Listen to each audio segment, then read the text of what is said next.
আজকের ভিডিওতে ইন্ডিয়ান এমন 3টে মোবাইল গেমের কথা বলবো যেগুলো ইন্ডিয়ান হওয়া সত্ত্বেও গ্লোবাল লেভেলে টক্কর দেওয়ার ক্ষমতা রাখে। তাহলে শুরু করা যাক।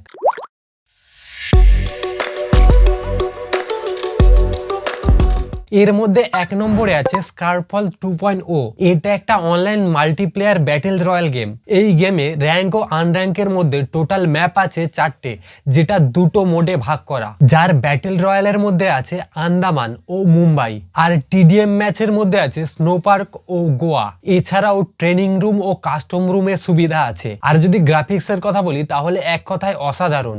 একটা ব্যাটেল রয়্যাল গেমের ক্ষেত্রে যথেষ্ট রিয়েলিস্টিক লাগে। লো এন্ড ডিভাইসে যারা ব্যাটেল রয়্যাল গেম খেলতে যায় তাদের জন্য এটা একটা পারফেক্ট অপশন। আজকের 2 নম্বরে আছে ইন্দাস বিআরএক্স বা ইন্দাস ব্যাটেল রয়্যাল। এটাও একটা online multiplayer sci-fi battle royale game. এটা আর 5টা ব্যাটেল রয়্যাল গেমের মতো সাধারণ কোনো গেম না, কারণ এতে একটা ব্যাক স্টোরি আছে যেটা খুবই ইন্টারেস্টিং।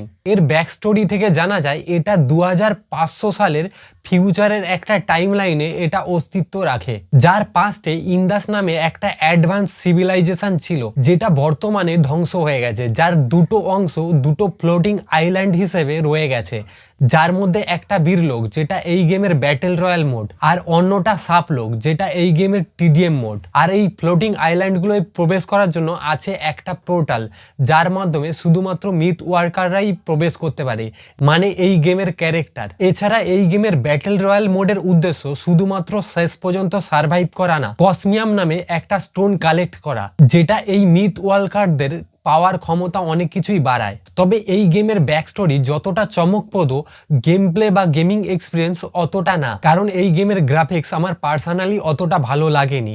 এছাড়া ক্যারেক্টার সাইজও অনেকটা ছোট মনে হয়েছে। আর আজকে 3 নম্বরে আছে কমলা। এটা একটা offline role play horror game. আর এটা একটা হরর গেম হওয়ার কারণে স্বাভাবিকভাবেই এটা খেলতে খুব ভয় লাগে, তাই এই গেম থেকে বাচ্চারা দূরে থাকাই ভালো। এর ব্যাক স্টোরি থেকে জানা যায় কমলা নামে একজন মেয়ে ছিল, যার রিসেন্টলি বিয়ে হয়েছে, এবং বিয়ে হওয়ার পরেই তার মধ্যে এক অপদেবতা ভর করে এবং সে পরিণত হয় একটা নরপিশাচে। আর তার থেকে পরিবারের লোকজনকে বাঁচানোর জন্য ডাকা হয় একজন তান্ত্রিককে।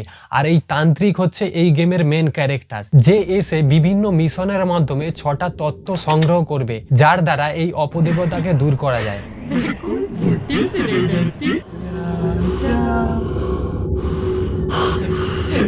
আজকের এই পর্যন্ত ভিডিওটা কেমন লাগলো কমেন্ট করে অবশ্যই জানাবেন। দেখা হচ্ছে পরের ভিডিওতে।